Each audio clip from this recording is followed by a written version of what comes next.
Maligayang pagbabalik mga boxing fanatics. Muli pag-usapan natin mundo ng boxing.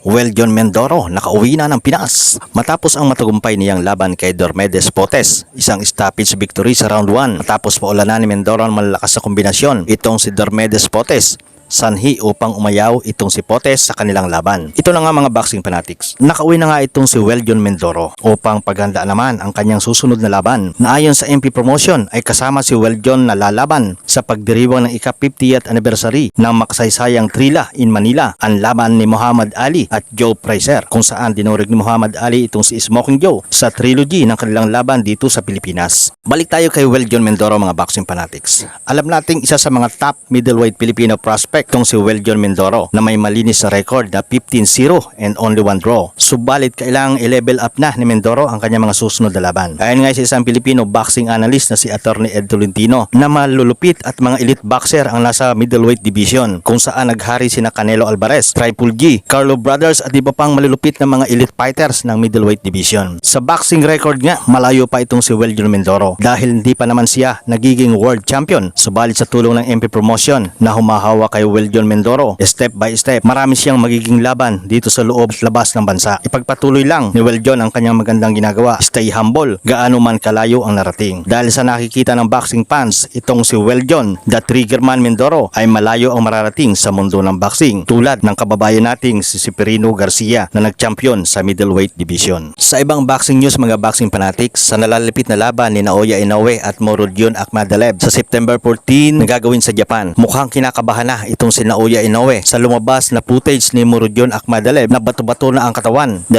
linggo bago ang laban. Kung mapapansin nyo mga boxing fanatics, mukhang dry na dry itong si Inoue. Mukhang sinunog talaga ang katawan sa training. Aminado talaga itong si Naoya Inoue na hindi basta-basta ang labang ito kay Murodjon Akhmadaliev dahil matindi talaga lahat ng laban. Matibay at matatag itong si MJ. Maaring nakalusot lang si Marlon Tapales sa isang maliit na margin na split decision. May mga umuugong na balita na hinahanapan ng butas itong si MJ na baka may mga substance daw itong iniinom kung kaya ganun lang kaganda ang katawan nito. O baka naman sa huli ay magkaroon pa ng switching. Ang mga kalaban pa ni Inoue ay kapwa Hapon. Huwag naman sana mga boxing fanatics. Kung ito ang tinuturing ni Naoya Inoue na mahirap niyang laban, ito ang pagkakataon niya para ipakita na siya talaga ang halimaw ng Japan. Sa ibang boxing news, may nagbabalik. Uso talaga ang balikan mga boxing fanatics. Parang may magnet talaga si Manny Pacquiao. Buhat ng magbalik sa ring at lumaban ng world title fight kay Mario Barrios na nagresulta naman sa tabla. Nagbalikan na rin ang mga gurang tulad ni Ricky Hatton, Eric Morales. Ngayon naman ay si Errol Spence Jr. na target lumaban sa 154 pounds at kinukonsidera ang laban kay Manny Pacquiao at Rolly Romero. Matatandaang matapos maagaw ang welterweight title kay Terence Crawford noong July 29, 2023 via 9th round TKO ay hindi na nakitang lumaban itong si Spence. Isa sa mga dahilan ay ang kanyang eye injury, ang lawsuit sa kanyang head coach. Ito naman ay kung maikukonsidera ni Manny Pacquiao ang laban kay Spence na minsan nang naudlot ang kanilang laban noong 2021. Ito lang mga boxing fanatics ang aking update.